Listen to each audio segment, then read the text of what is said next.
مولانا غلام محمد وستانوی رحمۃ اللہ علیہ تعلیمی میدان میں علماء کرام کے لیے ایک مشعل راہ کی حیثیت رکھتے تھے۔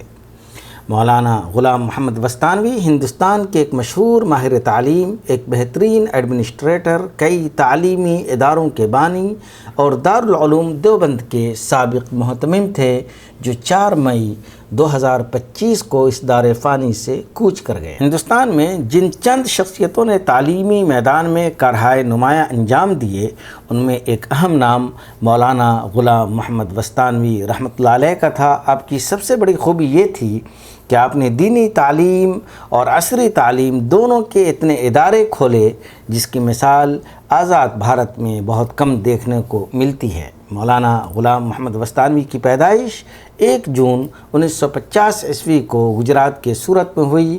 وستانوی نے ابتدائی تعلیم اپنے گاؤں کے مدرسے میں حاصل کی، اس کے بعد گجرات کے مشہور مدرسہ فلاح دارین میں داخلہ لے لیا، جہاں 8 سال تعلیم حاصل کرنے کے بعد 1982 عیسوی میں فراغت حاصل کی۔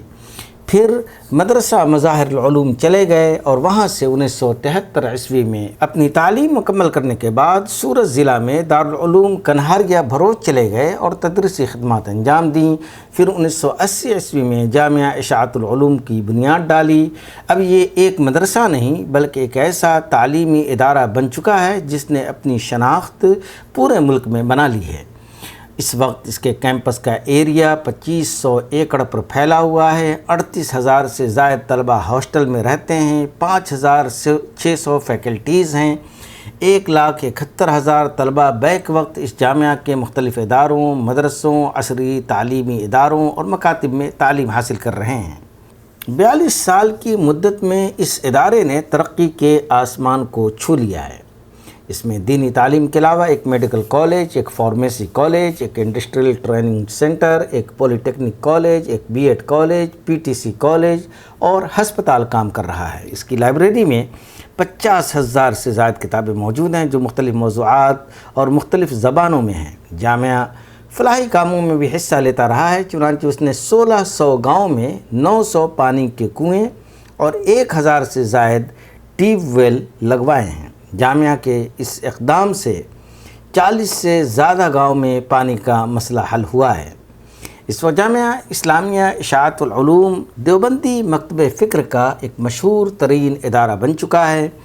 دینی تعلیم کے ساتھ ساتھ مولانا غلام وستانوی رحمۃ اللہ علیہ نے عصری تعلیم کی طرف بھی توجہ مبذول کی تھی، چنانچہ میڈیکل کالج، انجینئرنگ کالج اور دیگر مضامین اور کورسز کے لیے بہت سے ادارے کھولے۔ ان کے اداروں میں اسلامی اور دینی ماحول میں مسلم ڈاکٹرز اور انجینئرز تیار کیے جاتے ہیں اور ساتھ ہی علماء کرام کو عصری تعلیم بھی دی جاتی ہے۔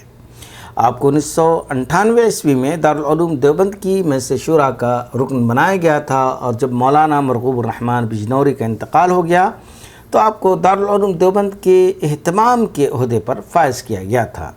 اس وقت بہت سے لوگوں کو آپ سے یہ امید تھی کہ مولانا وستانوی دارالعلوم دیوبند میں بہت سی مثبت تبدیلی کریں گے اور اس کو ایک نئے مقام تک پہنچانے کی کوشش کریں گے، مگر آپ صرف چند ماہ ہی منصب اہتمام پر قائم رہ سکے۔